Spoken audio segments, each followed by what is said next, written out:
Buddy, we're so glad you're here and welcome to another session of Men's Healing Matters. My name's Greg Mayo. I'm the Men's Healing Strategist here at Support After Abortion, and I chair the Men's Task Force. Today, we are going to be talking about the male volunteer. Who is this guy? How do we get him? Why aren't they coming? How do we retain him? And how do we give him the tools he needs to be successful volunteering in our centers and with our clients? If you'll recall, last month, if you were here, we talked about the way we talk about abortion. And it was an important conversation. I encourage you, if you weren't able to attend last month's session, go on our website, supportafterabortion.com, and you can find a recap of the Men's Healing Matters from last month. We talked about how men and women communicate differently, how they think differently. I've been married 25 years. I can tell you right now, I don't know anything about how women think. That's how different it is. We talked about the importance of being authentic when speaking with another man, especially about abortion healing, or if he's abortion minded. We talked about speaking encouragement to men who are either abortion minded or have a wound from a past abortion. We also talked about the importance of asking good questions and truly listening to the responses. The idea that we could sit with a clipboard and have a list of canned questions, we learned last month that that's just not a very effective way to inspire a man to speak to you. So you have to ask the questions, good questions, and then you have to let the answers to those questions, whatever they may be, inform your next question. We call that the 4x4 question method, 4 questions wide, 4 deep. And we learned that in doing so, you're able to connect with men and get them to a place mentally and emotionally where they will share with you what's truly going on. We also talked about the importance of reversing disenfranchised grief and emotional validation. If you remember, we talked about how men in the conversation about abortion are often pushed out completely, right? My body, my choice. I've been told dozens of times at this point, yeah, I don't have a uterus, so I don't get an opinion. You know, we all understand all the conversations. That's emotional invalidation. Your feelings about it, your thoughts about it as a man don't matter. Disenfranchised grief, we talked about how if a man expresses his pain or trauma from an abortion experience, that he's often told by the culture, and certainly by folks that are pro-abortion, that he doesn't get to have a feeling about that.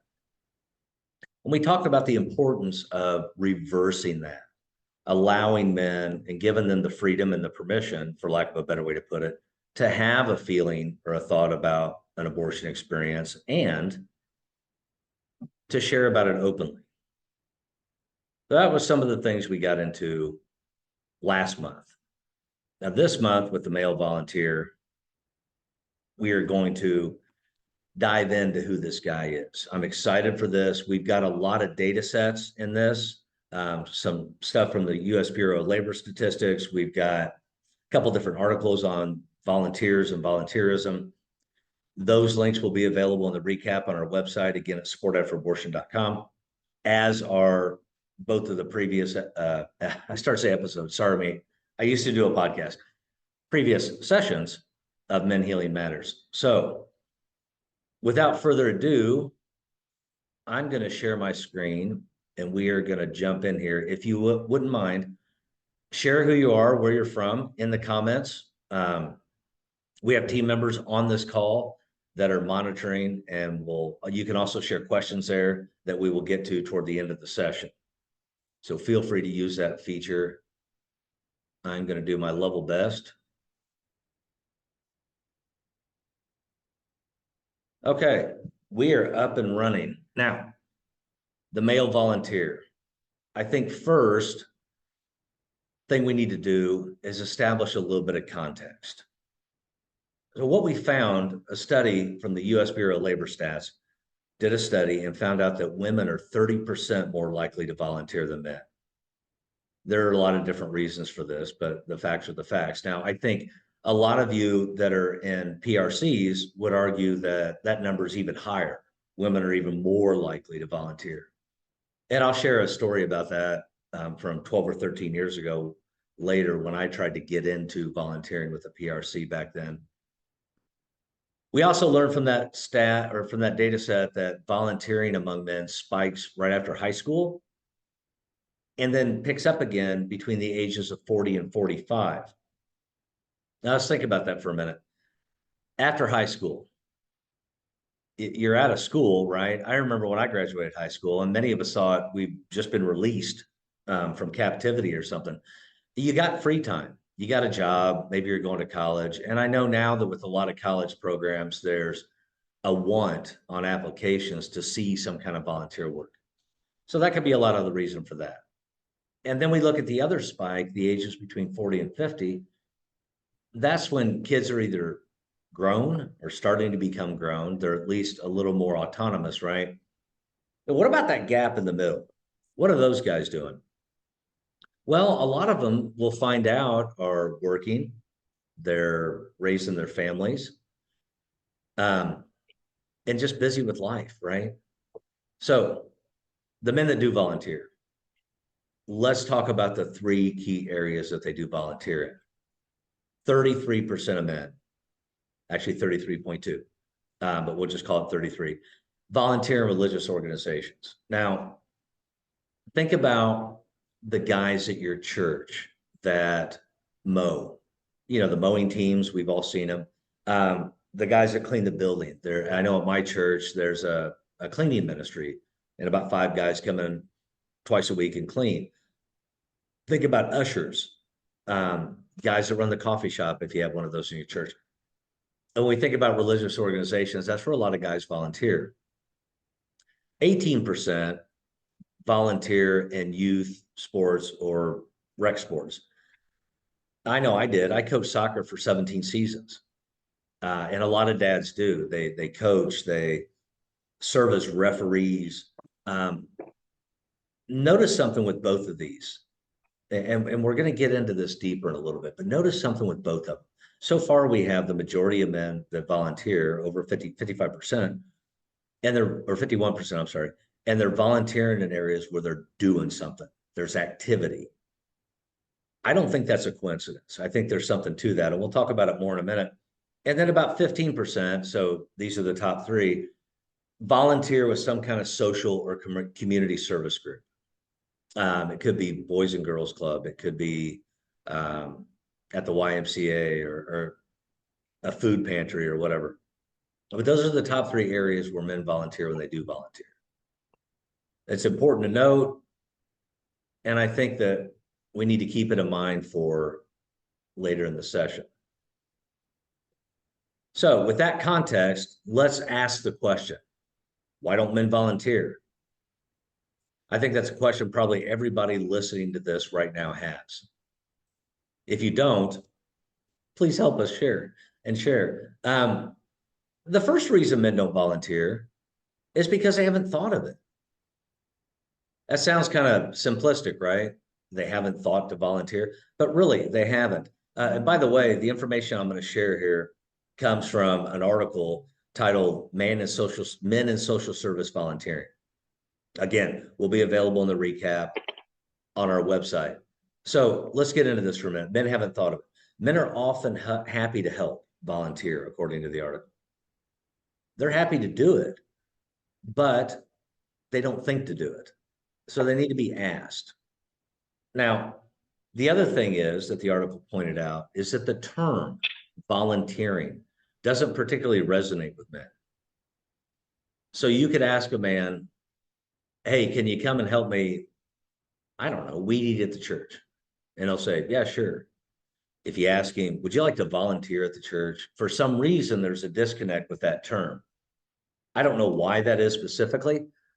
Maybe you have an idea, but whatever the reason is, we have to be aware of the what is, not what we think it should be, right? As within many things. The second reason men don't particularly volunteer is that it's too hard to get started. And we're really going to tap down on this here in a little bit, but when I say it's too hard to get started, what I mean is they don't get a response from organizations that they reach out to and try to volunteer with. Or there's a really high bar for entry into volunteering. There's assessments and tests and different things. And while some of that's necessary and some of that may be necessary to fully develop a volunteer, I'll encourage you, and I'll repeat it again in a little bit, that getting a man in and started maybe better to do it quicker than later. I remember when I coached youth sports and I volunteered at the school that my kids were at, kind of part of the benefit of being self-employed back then. I had to take several different background checks, depending on whether it was for the school or rec league. I had to take assessments to ensure I knew what soccer coaching was. I had to take CPR and concussion protocol and all these different classes. But here's the thing, I didn't have to take them all at once. I had to do my background check first, certainly before they'd leave me with children. That's fair. But the other things, I had a time window. So I was able to get started. When we put up a lot of spikes in the road on the way to a guy getting started, that's a barrier. And that's why men say, well, it's too hard to get started. There was a guy that works at a PRC or volunteers at a PRC, and he stopped. And I asked him why. He had an abortion story. He had his own abortion healing, and he felt passionately about the cause and the movement. But he stopped volunteering. And I asked him why. And he said, because I'd been there over 6 months taking assessments and tests and classes, and I still hadn't done anything, right? Now, I get that part of that's perspective. Maybe he had been doing stuff he wasn't aware of, or maybe the stuff he was doing was more valuable than he thought. But in his mind, he wasn't started yet. He'd been there 6 months. He made the comment, I showed up to volunteer, not to take classes. Now, the third reason is that men tend to prioritize work. Now, part of that, especially in the age group we were talking about earlier, is just part of how it works, right? When you're in that age, my pastor, when I was in that age group, about 30 to 50, called it working babies. Like, that's what you're doing. You have to prioritize work. And part of that is we are taught that. Part of that is men are taught that a lot of their value is in their work and what they provide. Chris Rock, the comedian, does a great bit, and it's funny, but it's also kind of true, and it lines up with what we're talking about. And I'll share just a little bit of it. He says that women, children, and dogs are loved unconditionally. Men are loved because they provide something. Now, we can discuss whether that's true or not, perhaps at another time. The important thing to remember here, the important distinction is that men prioritize work, whether it's because they're trying to get ahead, they're trying to provide savings, provide for their family, or maybe provide their own self-esteem. Whatever the case is, work tends to take precedent. And men tend to work more hours than women do typically. The other thing is, and this one's kind of sad, to be quite honest, but men typically don't think they have anything to offer. See, if a man goes to volunteer anywhere, and we already know way more women volunteer than men, if all the volunteers are women, if all the materials for the facility are trying to attract volunteers to the facility are all women in the pictures, if the testimonials are all women, it just compounds that message that, hey, you're a guy, you don't have anything that we need here. If that's not true, and I know for all of you that's not true, then we need to take a hard look at the messaging and how we can change it to make men feel welcomed and wanted.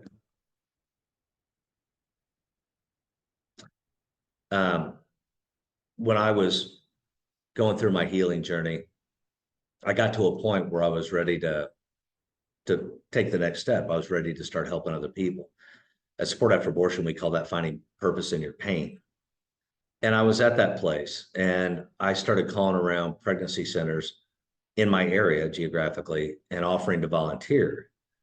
And all of them said the same thing. well, we really don't have a lot of stuff for guys to do. Now, they were very nice, and I know they didn't mean anything hurtful by it, right? And luckily, that's changing. Just in the last year, folks, I've talked to more and more men who are new, either as employees or volunteers at pregnancy centers. So we're starting to see the need, and we're starting to try to fill that need. But I can tell you, 10, 12 years ago, that was all too common. Well, we really don't have anything for guys to do. So that reinforced the message that men don't really have anything to offer. So let's talk about how to appeal to the male volunteer. Now, this came from top 10 ways to appeal to male volunteers. It's from the sorry, folks, I'm tongue-tied today. It's from the Volunteer Management Report. Again, will be linked in our recap. So let's talk through these. How do we appeal to male volunteers and get them to stay? Well, the first thing is specifically invite men. Remember a minute ago, we talked about materials that are out there that have women on them, and they're pretty pastel colors, and women sitting around, holding a teacup and talking to each other. That's terrific, but not for a guy. Specifically invite men. Have events, moments, opportunities, phone calls, campaigns, whatever you want to do. Take the time to specifically invite men to come. The second thing is put them to work. When a man shows up, give him something to do. Now, I'm not talking about a man walks through the door and says, I'd like to volunteer. And you say, oh, great, there's a male client waiting in the conference room. Go talk to him. That's not what I mean by put him to work. What I mean is, and what the article means is, give them something to do right away. I know a lot of guys, and I've talked to hundreds of male volunteers in my life, volunteering at different stuff. If you tell a guy, great, we're glad you're here, can you take the trash out? Can you fix that trim around the door? Guys will be like, yep, I got something to do. Let's go. Let's do something. Once a month, I volunteered at church in a homeless community, and we feed 150 homeless people on a Sunday morning before service. I don't go out. You would think with what I do, those of you that know me, that I would want to be out talking to folks and mingling or whatever. No, I stay in the kitchen the whole time doing dishes. That's literally my job. Why? Because I'm a guy. I want to do something. So put your guys to work. The third thing is avoid recruiting guilt trips. Now, y'all know what I'm talking about. Don't try to make people feel bad into coming and volunteering. Maybe it's not the right opportunity for them. Maybe there's a different role that would make more sense for them, or a different seat on the bus, as we talk about at Sport After Abortion. Don't try to make them feel bad. Don't try to guilt them into doing what you want them to do. You will not get the best out of them, and therefore you will not be serving your clients the best with them. The other thing is let them solve problems. Again, I'm not talking about board level organizational problems, but let them solve problems. Men like to fix things, right? I get told that all the time. At home, don't try to solve my problems, right? Well, okay, here, give them something to solve. Give them a problem, let them find a solution. The other thing is give them clear direction on what you need from them. Guys are goal-oriented by and large. We want to know what it is you need, when it needs to be done, and where are my tools to do it. And then we'll figure out how to get it done, which kind of ties back into the problem solving, right? The other thing is use high energy. So the energy level needs to be not phony, not fakey, like a clown dancing on the side of the road trying to get people to come into their tax service, right? We all see those. But it can't be somber either. The guy's got to know it. Think of every sports movie in the history of ever, right? The guys get riled up. They want to feel that energy, that sort of Braveheart moment where they're going to go charging off. The other thing is offer a uniform or a t-shirt.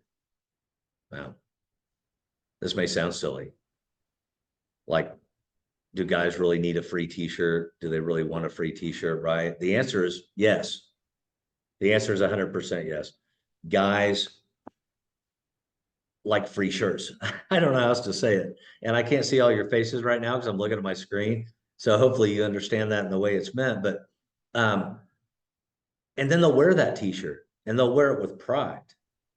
I volunteered with a prison ministry. A friend of mine works out once 2 years ago, I still have the t-shirt. I still wear it all the time. And when people ask me about what it is, I get to tell them all about the great work they're doing on the inside of these prisons.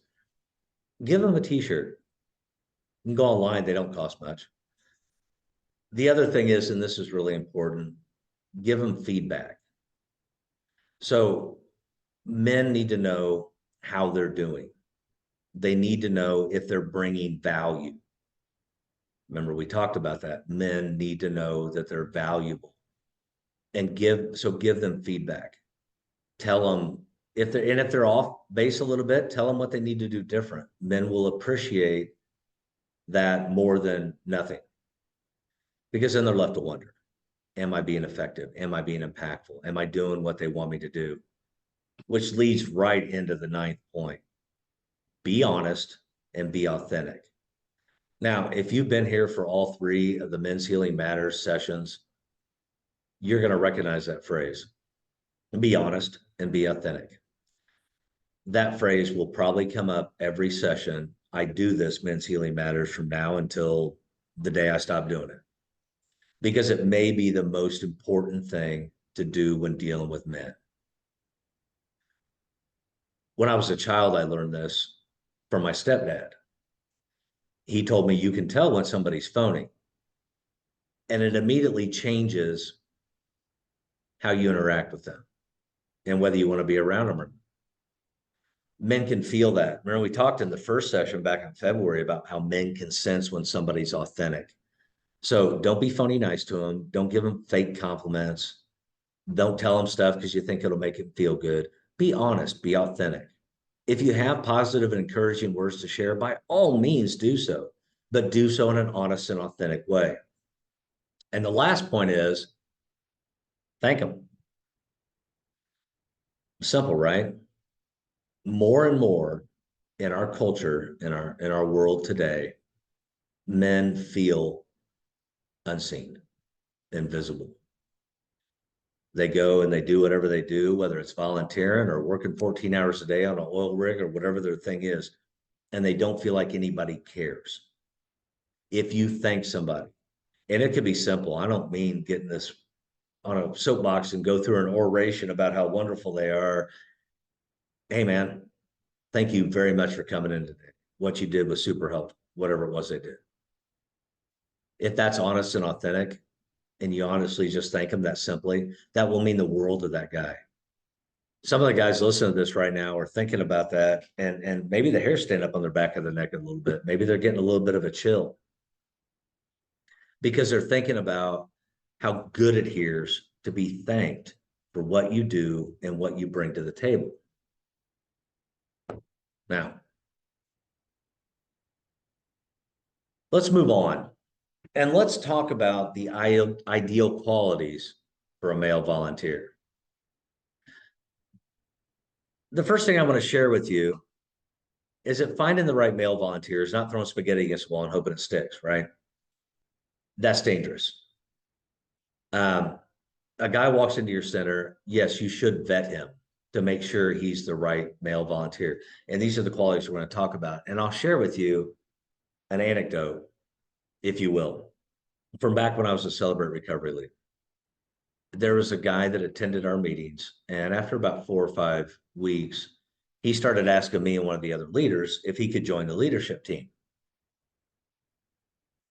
Well, he was really, really eager to be a leader. And both of us had a really weird energy about this guy, right? And so we were patient and waited for the Spirit to show a little discernment.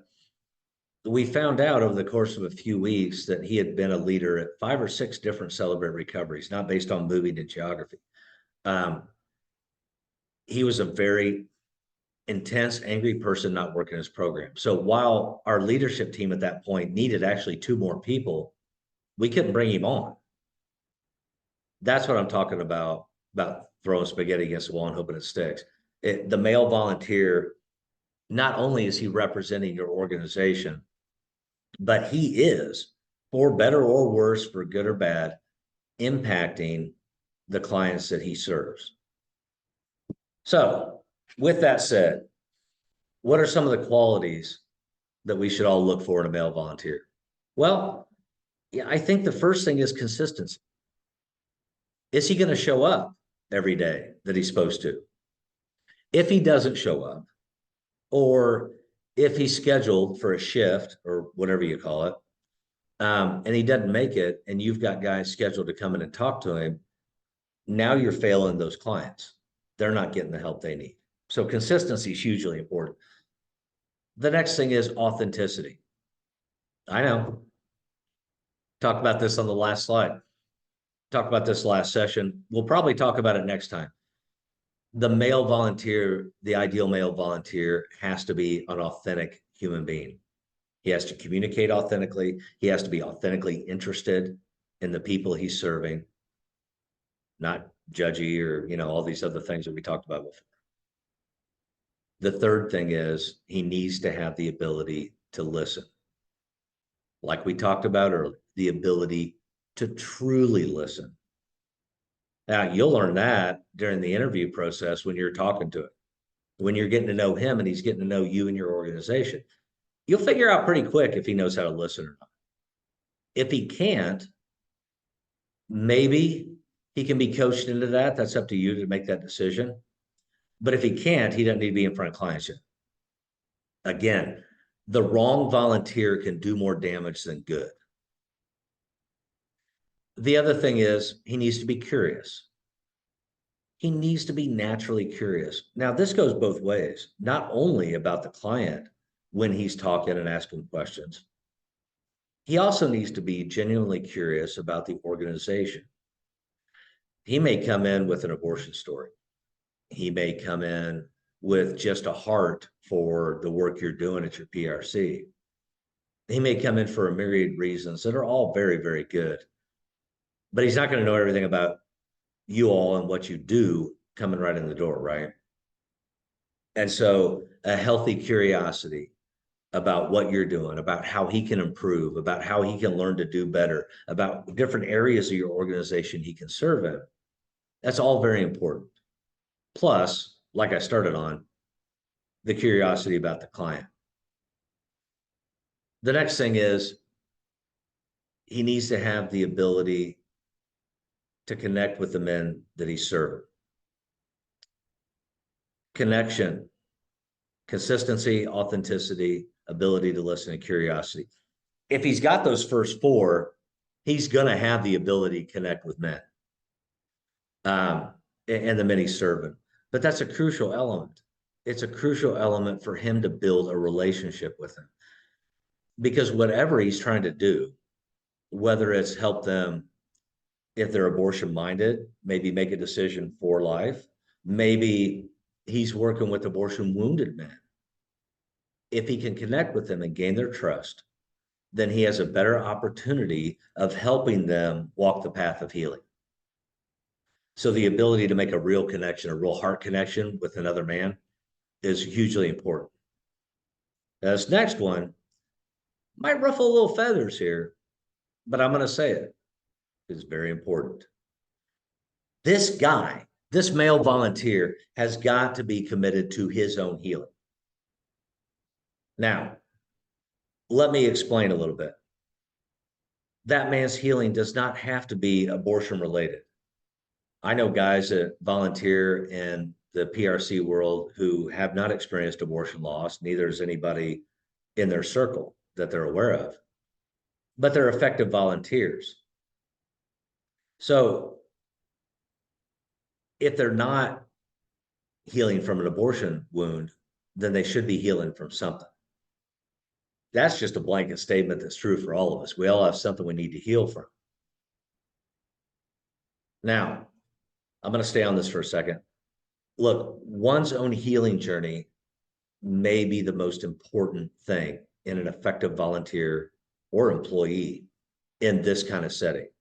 When your job or your volunteer position requires or centers around you helping other people in whatever situation, or if it's a mental health thing, let's just say, your recovery, your healing journey is absolutely the most important thing. it's a fact that the less healed we are, the less impactful we are at healing or helping other people find healing. And we could do more damage than good. It's also a fact that the more we work on our own healing, the better we can serve others. Now, the healing journey thing spreads out from there, right? It spreads out to our families and our children and our spouses and everything else. But to keep it kind of focused here, if you're trying to work or volunteer in a place that's about healing and you're not healing yourself, truth is your motives are wrong, in my opinion.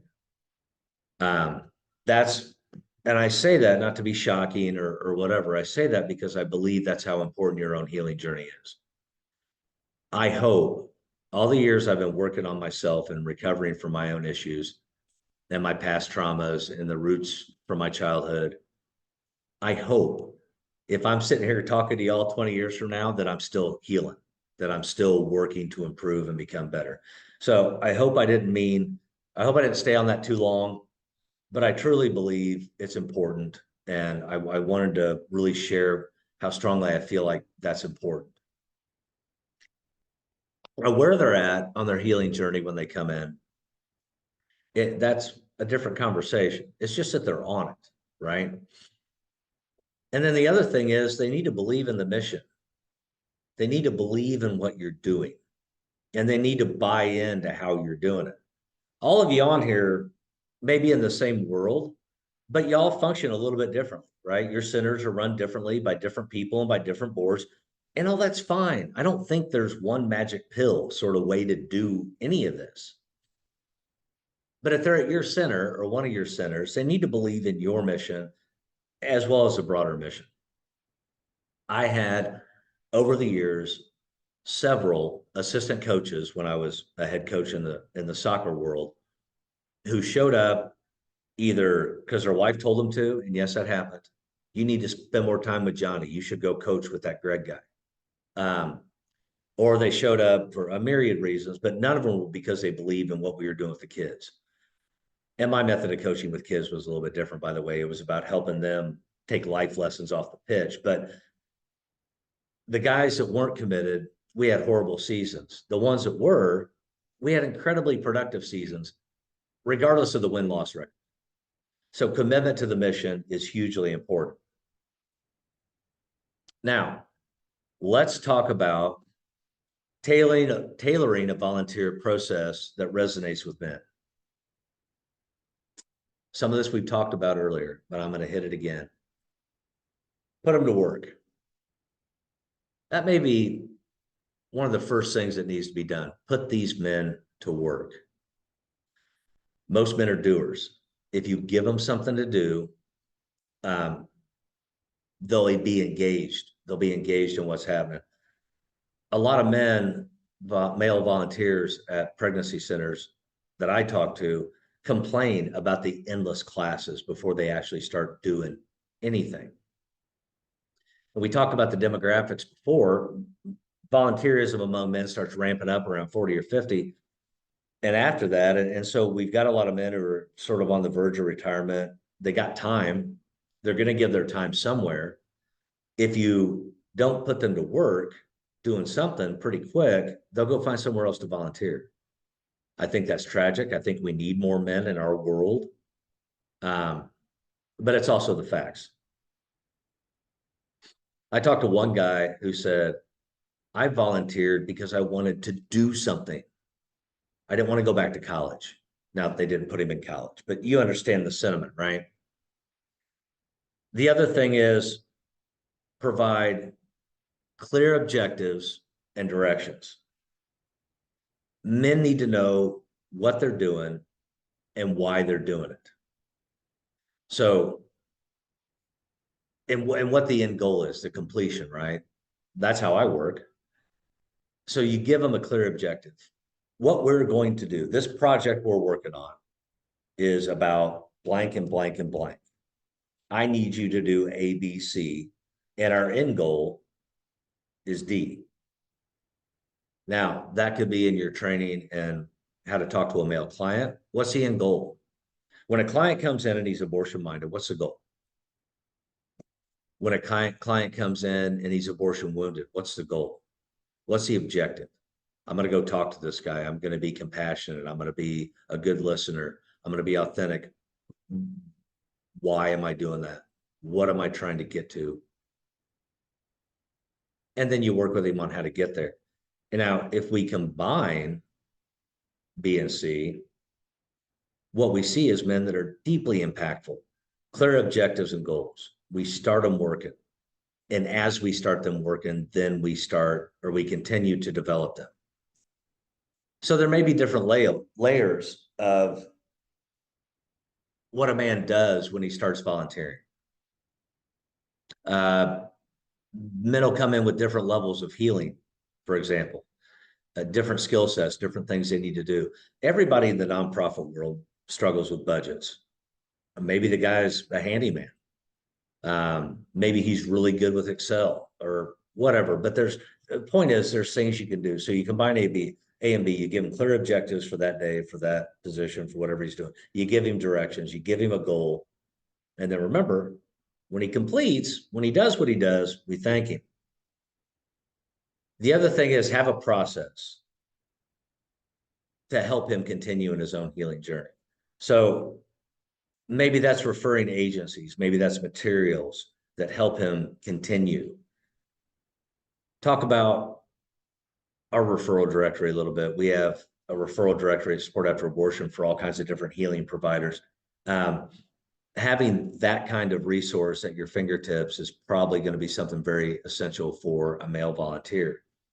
We've talked at our different healing provider webinars, in this webinar series, as Support After Abortion, we talk about this a lot. We talk about the intersectionality of other issues and whatever.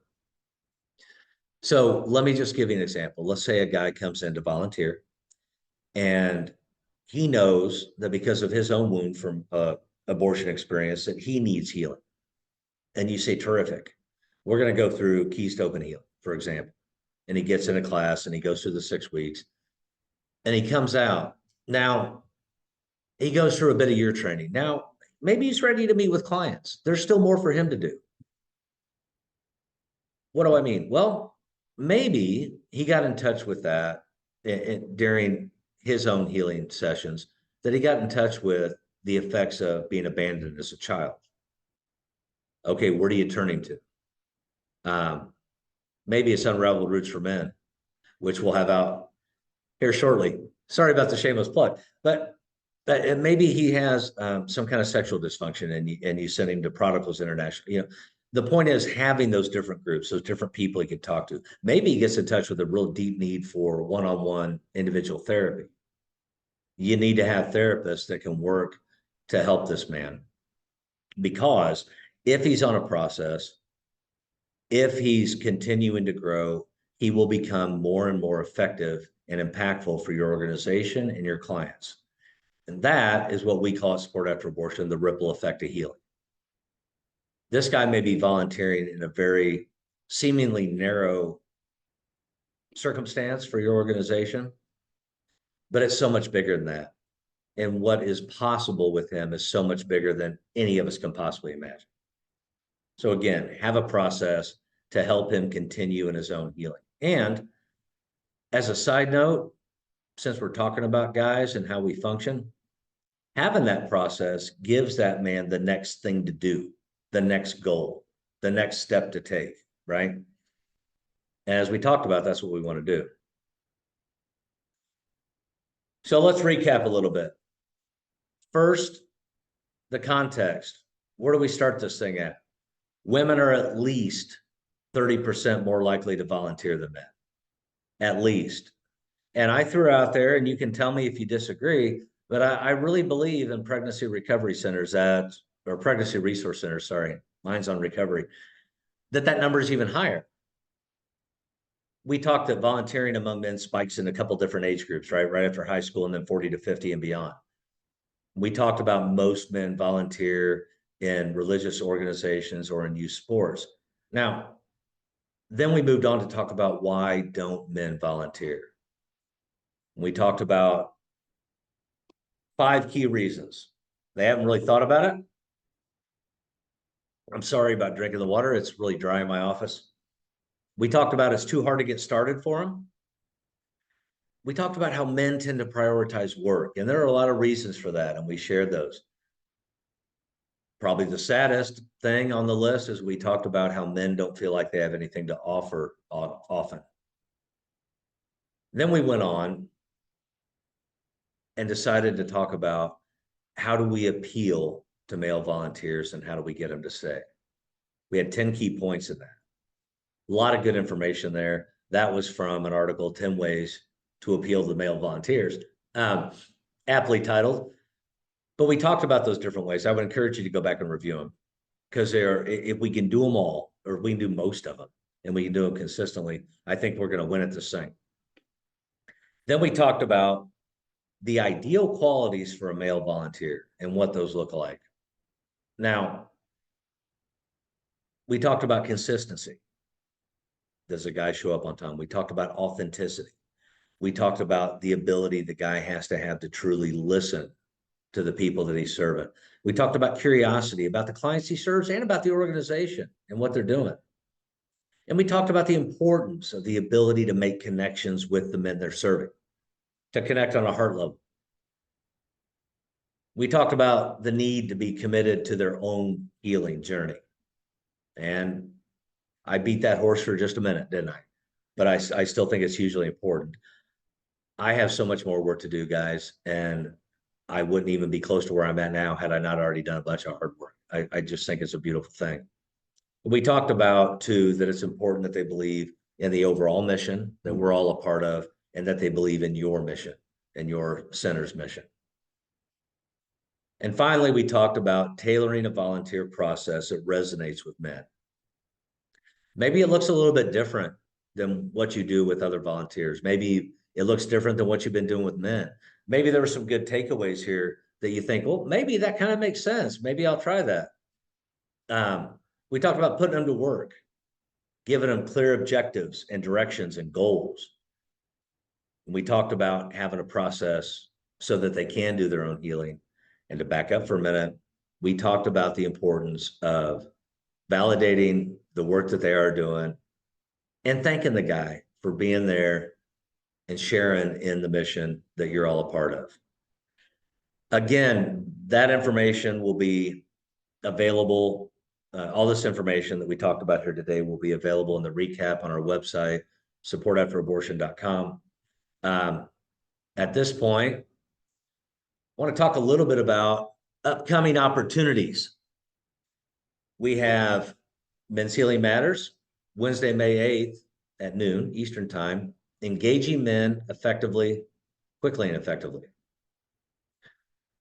April 17th, so right around the corner here at noon, Wednesday, we have our Abortion Healing Provider webinar, caring for clients who may be suicidal. We have an expert coming on. This is going to be an incredibly powerful and impactful session. I encourage all of you to be there. Wednesday, April 24th, because we got more in April for you, is our quarterly facilitator training. Heidi and Karen are going to talk about staying in the driver's seat when you're facilitating a group. This is a powerful lesson that will help experienced and new facilitators alike keep functional control of the group. And then also on the 24th, Amanda and I, another team member, will be at Heartbeat International's conference in Salt Lake City. And we're going to be presenting on a session titled It's Built, Why Aren't They Coming? Hopefully we'll see some of you, if not all of you, in Utah. If you're not going to be able to be there personally, they are providing virtual attendance options. Our session is Wednesday the 24th from 2 to 3:15 Mountain Time. I also want to talk about what's coming up here with Unraveled Roots for Men, 4 causes of damaging behavior. I'm sure most of you on here are very, very familiar with the Unraveled Roots product we already have. This one, which we've been working on for quite a while, and we've been working on it because we want it to be so good for you guys. We're going to be talking about, in the book, exploring the roots, childhood roots of abandonment, addiction, abuse, codependency. This book is going to provide the framework for a 6-week study like the original Unraveled Roots. It's going to be printed and in audiobook format. There'll be a self-paced video series, a facilitator training video series, and a facilitator, guide. So that'll be out coming soon. I'm sorry, I didn't mean to go. Whoop. Oh, sorry, didn't mean to go that screen. All right, we're going to pause right here, and we're going to open it up for questions before I get to the last couple things I want to share with you. And I'm going to stop sharing my screen. All right, if you have a question, please put it in the chat. Pardon my technical foible. Hey, Greg, we already have one question from KC. They said, how can you identify whether a male volunteer is continuing on his healing journey, and when and how often should you bring this up, or how should you bring it up, and when and how often should you bring it up? Wow, I think that's a whole session by itself. What a great question. So for me, and when I'm talking, y'all, if I say for me, that's just what I mean. It's my opinion based on my experience. I'm not a clinician. But guys I'm working with, I'm going to check in with them once a month on what they're working on.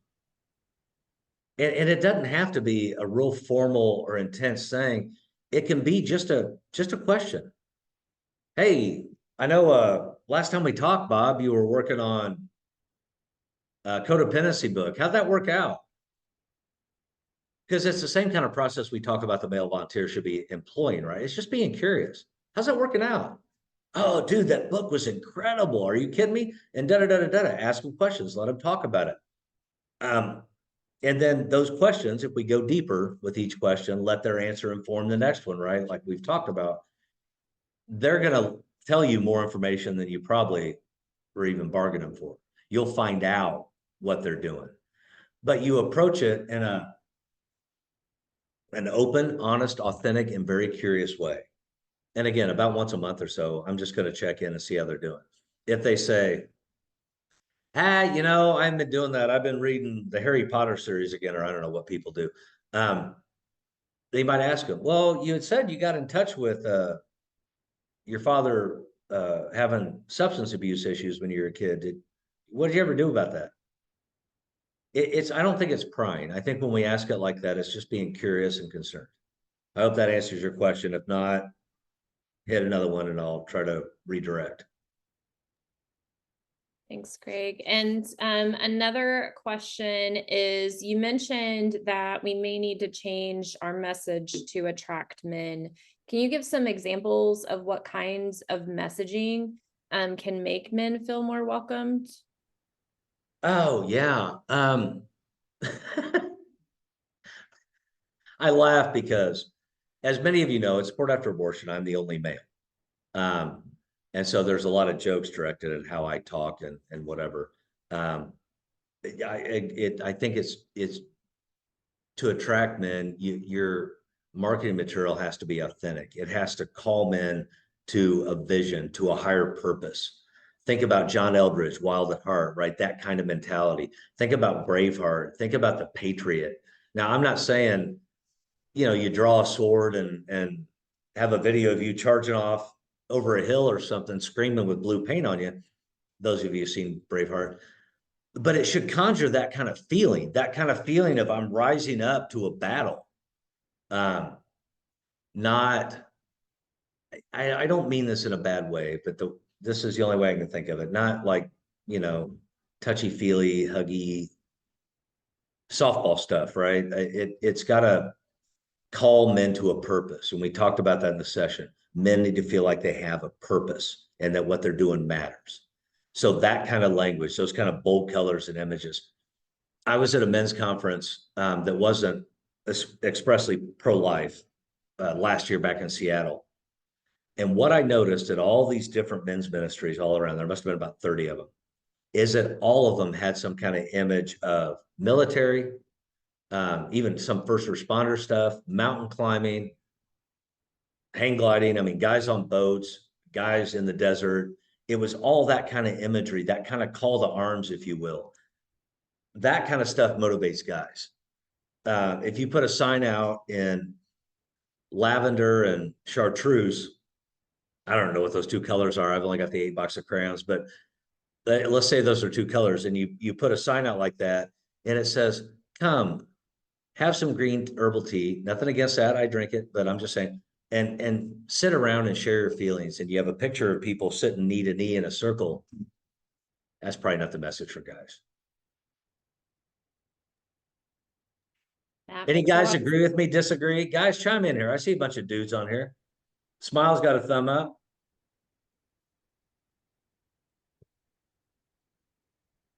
Men sense.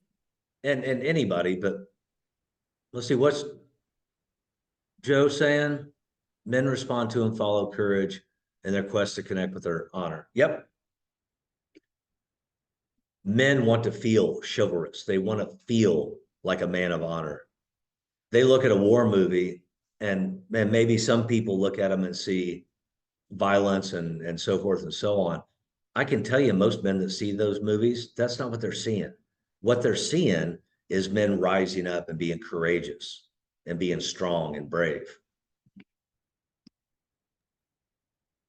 Yeah, I think what you're saying too about the messaging with you know, a lot of centers are called women's care center, women's, but they also offer men's services.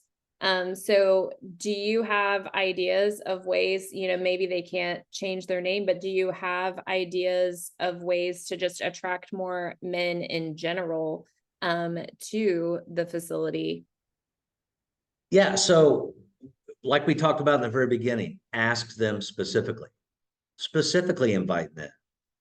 If you're going to set up I don't know, say a table in a church, I know I see them a lot in our church with the area PRCs, and they're looking for people to volunteer. Have items out there, materials that are geared toward men, that are the coloring, the marketing image, and all that kind of stuff. Maybe have a man there. And if you don't have a man there, whoever the woman is there, have them directly inviting men. Um, invite men in your church, invite men in whatever community organizations you're in. The idea is to directly reach out to men. Tell them that they're wanted. Tell them that the skills they have are needed. But it can't be what's the word I'm looking for here, Amanda? It can't be a passive thing. You have to actively go after the men and go after them where they're at. If I was smarter with computers, I'd tell you how to do geofencing right now and do an online thing, but I don't know. So we have another question from Vernisha. She said, is it appropriate for a woman to go through the Unraveled Roots for Men training? A clarifying question here, the facilitator training? The facilitators training. I don't see why not. And I really don't. Karen Barbito and I, who's on this call too, we had looked at doing a co-ed Unraveled Roots group for facilitators. And unfortunately, we didn't have any men show up for this one. But the idea, and Karen and I did a group together, last year now, Karen, that was co-ed with Unraveled Roots. It went amazingly well. We had men and women. And what we found, and this is why I think it's a cool idea for her to go through that, what we found is that the women and men talking through abandonment, abuse, addiction, codependency, that they were able to learn from each other's different perspectives and the different ways each felt and sort of processed the different information. So I think it's a great idea. I don't know, Karen, do you want to weigh in on that? I think I mean, from the question that she asked, it sounds like she wants to better understand men, right? Like, don't we all? I'm not a man. I don't know how men think. I mean, what you tell me all the time, Greg, is that men think and women feel. So I think it's good. It's always good to get another perspective, right? To better understand the opposite sex. I'm not so sure that she's asking, should she take men through Unraveled Roots? I think she just wants to, at least that's how I took the question. And there, Karen has given us a great example of how men don't think like women. When she said that, I was like, oh yeah, that makes sense. That's not what I thought, but that makes sense. And so for either reason, I'm sure Karen's right, and I just misinterpreted that, but yes, it's a great idea to go through it. I went through the women's facilitator training, not the women's, but you know what I mean. UC just had a good comment. He said, I think it's important for the women to invite and encourage the men in their lives to get involved. They could say something like, I believe you would be good or do great with this. So I thought that was a That, good. you see, my friend, that is exactly right. I 100% agree with you. And notice what he said. You would be great. You would be a benefit. And we talked earlier about not guilting them or shaming them or making them feel bad. No, what UC did was positive, encouraging language.